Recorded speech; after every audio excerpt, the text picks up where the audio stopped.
No one to play with? There's always PartyPoker.com where the world plays poker.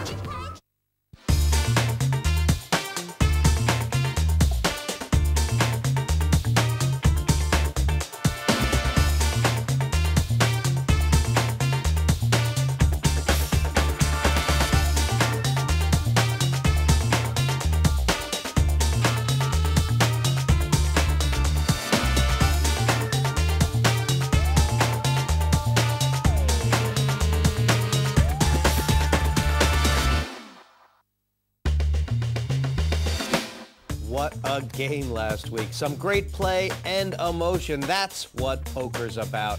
Barry Hearn was the man for whom the cards fell. He's in the semis tonight. The last spot in semifinal one is up for grabs.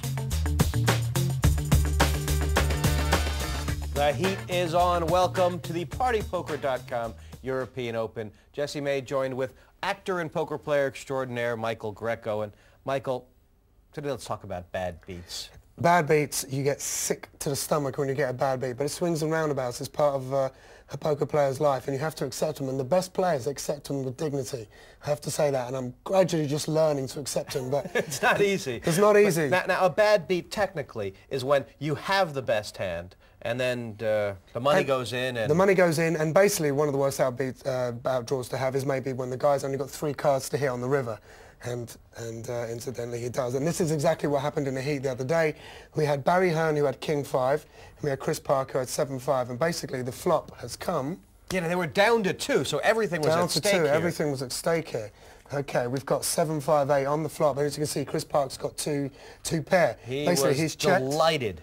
Absolutely delighted. That's a hell of a flop. But there's danger possibilities. There's a flush draw and there's a straight there. And so at this stage, Barry Hearn was all in. And it's a situation where if Barry Hearn loses this hand, he's out. Chris Park goes forward to the semifinal and perhaps on into the $360,000 prize pool. Exactly. But, you know, I mean, Chris Park delighted to see that Barry's got 3 outs with his king. Of course, we all know what's going to happen. We burn the next card, and it comes the ace of spades. And then Chris is thinking, OK, great, there's only 1 more card to go. Barry's thinking, OK, he's getting up, thinking, I'll get me coat, start the card, and bang, hits his king on the river.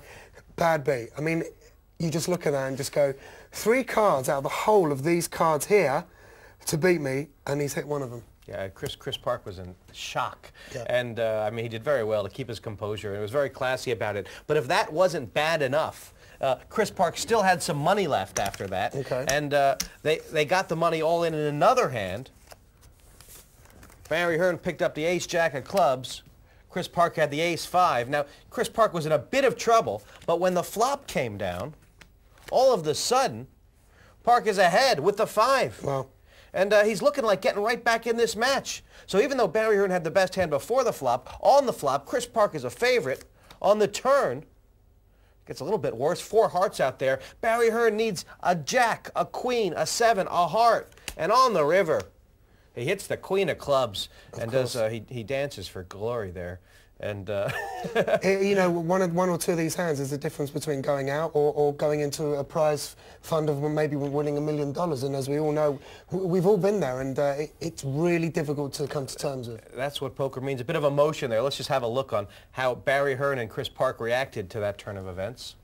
Yes! Well,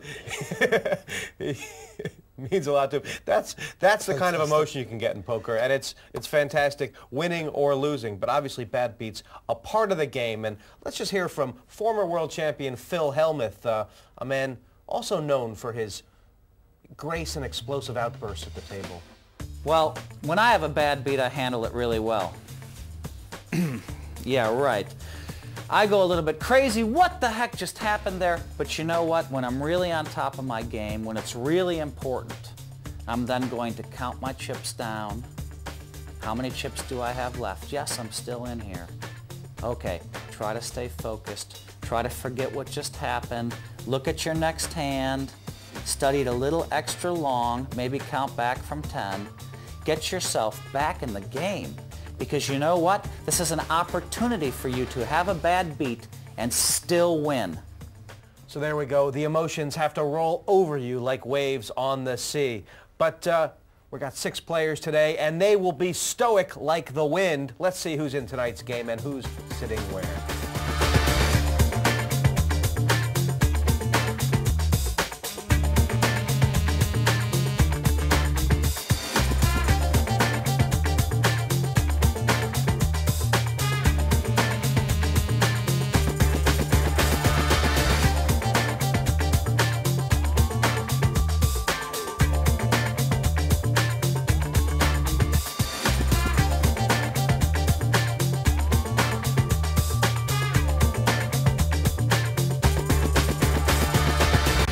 So that's who's in the game. Tough lineup, and we're joined by a man in blinding form and certainly one of the favorites, Ian Fraser. Ian, you just won $500,000 in a similar TV event.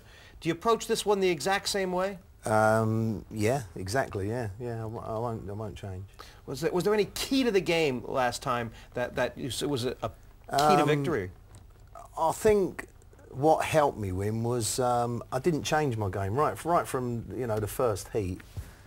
I said every time people were asking me how I was going to play, they know how I play now, and I kept to that right the way through to the last hand in the final.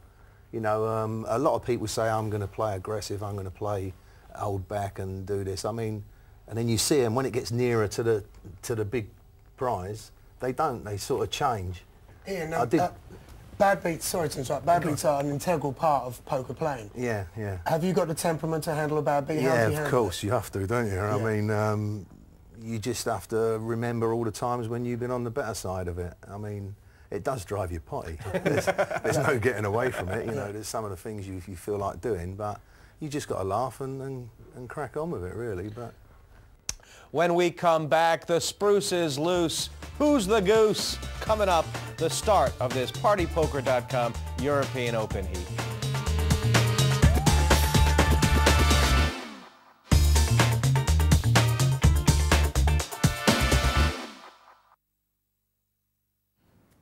No one to play with? There's always PartyPoker.com.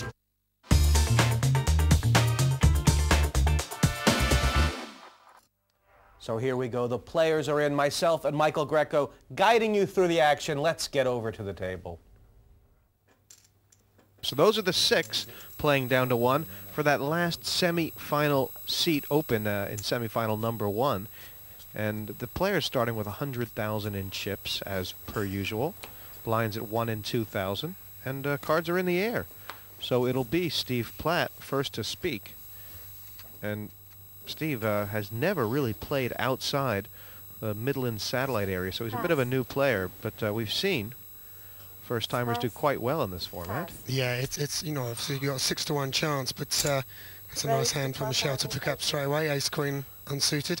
Gives you a bit of confidence. If you can win the first hand, she's up a nice against Euler's pocket nines. Probably see a re-raise here, or maybe just a flat call. This pot has started off quite big. I mean, Michelle raising it 10,000 more. It's making a very strong statement the first hand. And, I mean, if Juha wants to re-raise here, he'll pretty much be committing everything, won't he? Yeah, and I think you'll see the chips go in. Whatever he re-raises, I'm sure Michelle will call. She's not going to be bullied. I've seen her play before. She's not to be bullied. If Euler doesn't know it, he better be careful, because she's a good player. Juha taking his time here. Any chance he might just want to call and see the flop? Oh, he's pooped all in. He's gone all in. Oh, my. And Michelle's called. It's the first hand. I told you, Jesse, I knew she'd call whatever he was doing. Partly responsible for Whatever he would raise, I knew she'd call him. She didn't want to be bullied. Juha Helpy taking his time and then thinking he can put the moves on Michelle, but she will not back down. No. And all of a sudden, a pot here for the early double through. They're both all in. This is the first hand. First hand, I cannot believe. I thought he might re-raise her, but I cannot believe he's put her all in. I knew she'd call. I just knew. I've seen her play before. She's not going to be bullied. Well, Juha just got off the plane from Finland to keep the motor running is the call here. Yeah. Because if an ace or queen comes, he'll be out. And if it doesn't come, Michelle will be out. It's pretty much 50-50, isn't it? Oh, it's not looking good for Michelle now. That king split Michelle's hand wide. She still needs ace or queen. The 9s are in the lead. We've seen a queen already being discarded by Lascelles, so she's got 5 cards to hit. And that jack was not a bad card for Michelle. It gives her 10s now. She gives her 10s. There's 4 10s, 3 queens, 3 aces. That's 10 cards to hit. Michelle's grabbed